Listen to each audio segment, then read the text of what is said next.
Sir, thanks for giving me the opportunity to speak on this. This is the second time we are redrawing the maps. The last 3 years. First time was, at least while I'm here, the first time was state of Jammu and Kashmir was bifurcated into 3 different territories. Now, three municipalities are trying to be unified and brought under one municipality. So it is Amit Shah's habit to change maps. So, coming to the reasons quoted for this bill, the number one reason was the trifurcation of erstwhile Municipal Corporation of Delhi was very unscientifically done.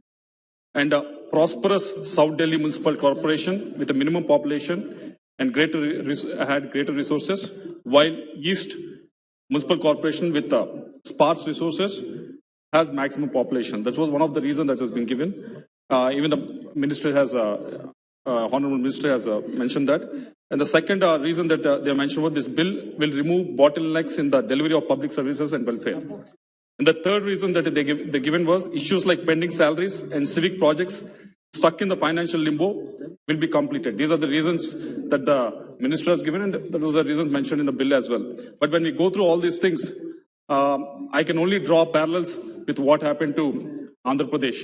When I read the words unscientific bifurcation and all those things, because we were also in 2014, Andhra Pradesh, state of Andhra Pradesh has been unscientifically bifurcated.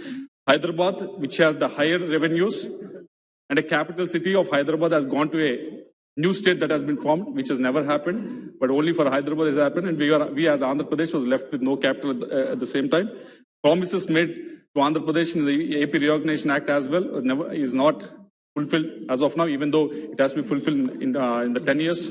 And issues like revenue deficit and national projects like Polavaram are moving at a very snail's pace.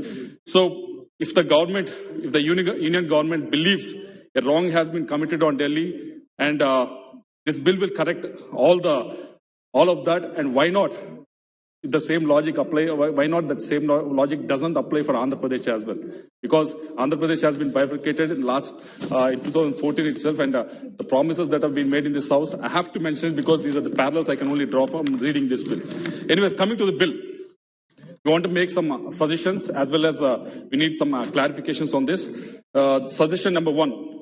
Division of power at 3 tiers of government is not only an important exercise in transparency, it is necessary to prevent the concentration of power at the top and bring democracy to the grassroots. That's what our forefathers have mentioned many a times about it, how we should strengthen the democracy at the grassroots level. So I suggest the union government to introspect if this bill is achieving that and upholding the federal structure of the country. Suggestion number 2. With this bill, union government wants to discharge functions such as division of area of corporators into zones and wards, delimitation of wards, matters such as salary and allowances. These powers are with the state government till now. And my esteemed colleagues have also mentioned about this earlier on. I'm sure this move was made by the union government after a lot of serious consideration. If they could disclose that the reasoning behind this, it would be helpful for the people to understand lead up to such a drastic step. Because my friends from Mumbai or Chennai or other cities from Kolkata and all, they are really worried because next they may think about implementing the same thing in their own in the other municipal corporations as well. So if we can give the reasons behind. Have the constitutional power. They can do it only for Delhi, not for Calcutta. We will see about that, but if they can give the clarifications regarding to that, it will be very helpful, and so that they'll be at ease, sir. And coming to the clarifications, clarification number 1, land holding urban bodies such as Delhi Development Authority, the new Municipal Council, New Delhi Municipal Council and Delhi Cantonment are already under the central government, and this amendment might bring parallel body in Delhi, further complicating and creating a lot of confusion. I request the government to clarify on this issue. And clarification number 2, this bill adds a new position regarding a special officers, which has been mentioned by Kalanidhi as well. This special officer will exercise powers of corporation until first meeting of corporation is held after the commencement of this bill. So the clarity we need is whether this special officer will be appointed in consultation with the state government or not. If he is appointed, until when his term is there. So we need this clarification from your side. So I request the government to clarify on these two, sir. And I keep repeating myself that the BJP has the best mechanism to get the unfiltered feedback from the ground.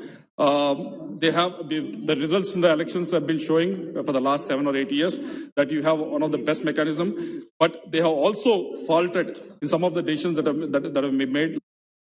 Some decisions without taking the opinion from the people, like farm laws. Sometimes we have to face the brunt of it, and you have faced the brunt of it. So I request, humbly, I would request that you use this strength, wherein you get the unfiltered feedback from the people. So use this strength and try to listen to the people, and don't make the decision in the haste and threaten the sanctity of the federal structure, sir. Thank you very much. Next, thank you, Sri Arvind Savanji.